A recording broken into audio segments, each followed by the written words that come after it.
Olá, bem-vindos ao Cinemarden. No programa de hoje a gente vai falar sobre um movimento muito importante, um dos mais influentes na história do cinema, o neorrealismo italiano.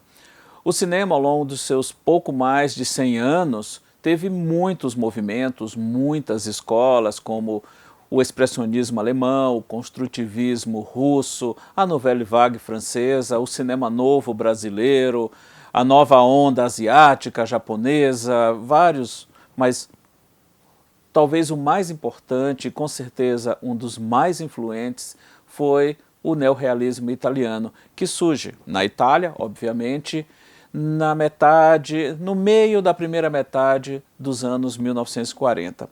Contextualizando historicamente esse movimento, a Europa estava vivendo a Segunda Guerra Mundial.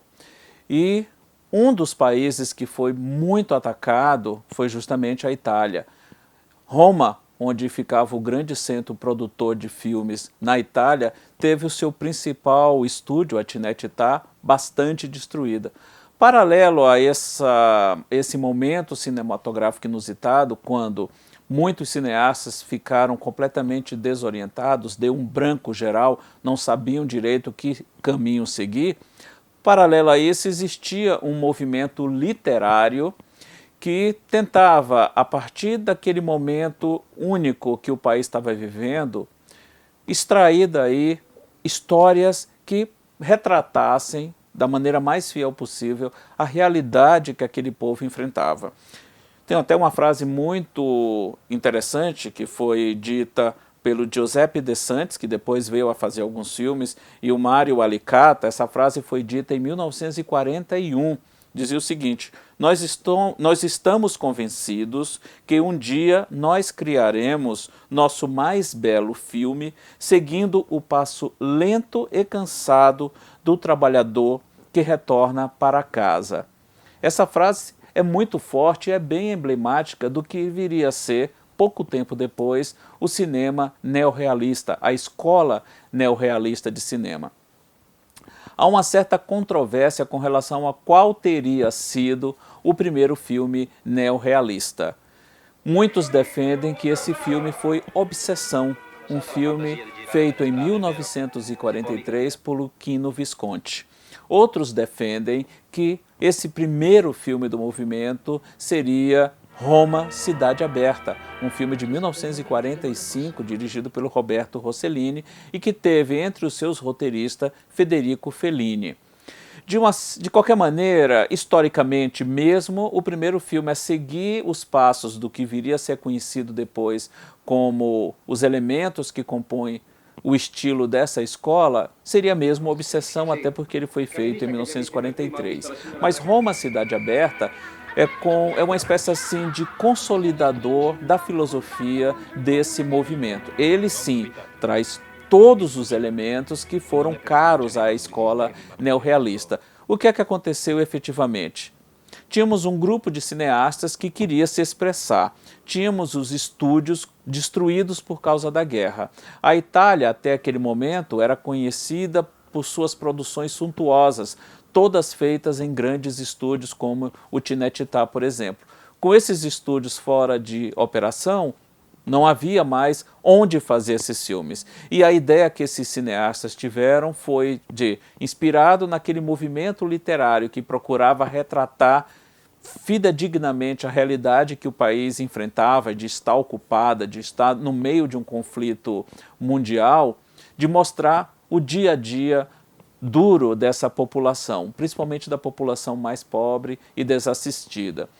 Então, se não tinha mais estúdio para filmar, se muitos atores tinham ido embora do país procurando chances melhores em outros locais, a ideia foi bem simples e bem pragmática.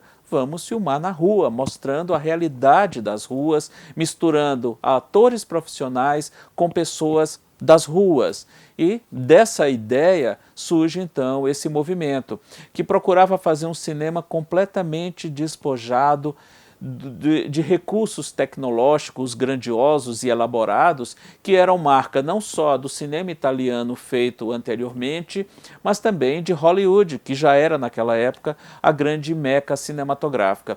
Então são filmes bem mais diretos, bem mais pé no chão, bem mais objetivos e bem mais reais em relação ao dia a dia da população daquele país. Roma, Cidade Aberta, é extremamente emblemático em todos esses quesitos. Assim como Ladrão de Bicicletas, que foi lançado em 1948, dirigido pelo Vittorio De Sica. Nós temos nesse movimento três grandes diretores cuja filmografia, principalmente nesse período entre 1943 a 1951, é bem emblemática desses elementos que fizeram desse movimento algo tão influente no mundo todo. Podemos destacar Roberto Rossellini, foi o diretor de Roma, Cidade Aberta, e de vários outros trabalhos na sequência que seguiam essa cartilha. Temos também Luchino Visconti, que fez, como eu já disse, Obsessão, e fez também Rocco e seus irmãos, que apesar de já existir, já ter sido feito muito tempo depois desse movimento, ainda mantém muito dos elementos. Visconti é um capítulo à parte porque ele não só flertou bastante com esse movimento, como ele também depois conseguiu mascarar esses elementos em trabalhos mais operísticos e que burlaram a forte censura do governo na época, que viu, depois de um certo tempo, os filmes neorrealistas como trabalhos que não eram muito bons para a imagem que eles queriam passar da Itália no mundo afora. Eram filmes que eram bastante premiados em festivais, que tinham uma receptividade muito boa de público fora da Itália, mas mostravam uma imagem da Itália que o governo não queria que fosse divulgada. E isso passou a criar muitos atritos entre o governo e esses artistas, o que provocou o fim do movimento no comecinho da década de 1950. E o terceiro nome é Vittorio De Sica, que além de Ladrão de Bicicleta, também fez Umberto D, que é um filme belíssimo e bem emblemático desse movimento. Federico Fellini, que começou como roteirista e depois passou a dirigir seus próprios filmes, já no começo da década de 50, alguns de seus trabalhos ainda trazem muito desses elementos que marcaram o movimento neorrealista. Basta ver Noites de Cabiria, por exemplo, A Estrada da Vida, são trabalhos de Fellini, de comecinho de carreira, que ainda estão muito bem inseridos dentro desse movimento. Mas independente disso, é um movimento que, apesar de ter tido uma duração muito curta, algo em torno de 6, 7 anos, foi bastante influente, principalmente em dois importantes movimentos que surgiram depois, a Nouvelle Vague francesa e principalmente o cinema novo aqui no Brasil. E isso já é conversa para programas futuros. Até o próximo Cinemarden.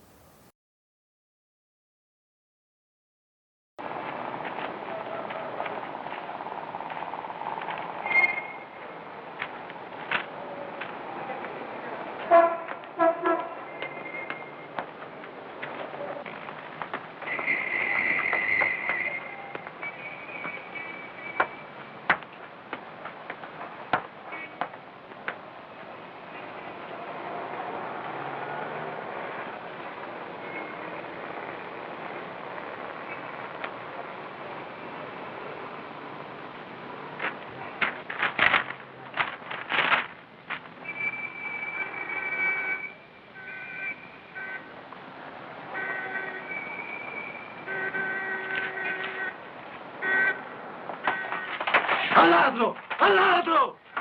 Che ti è successo?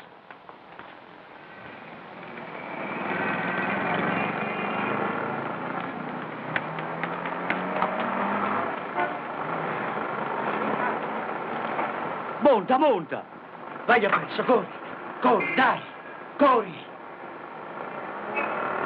Va verso il tunnel, l'ho visto io! Corri!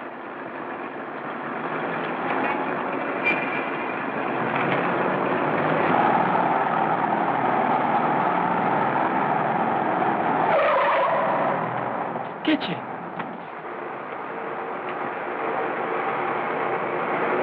Beh, deve essere sbagliato, eppure ero proprio convinto che avesse preso d'altra parte. Vabbè, mo' riconti domani. Che io fa?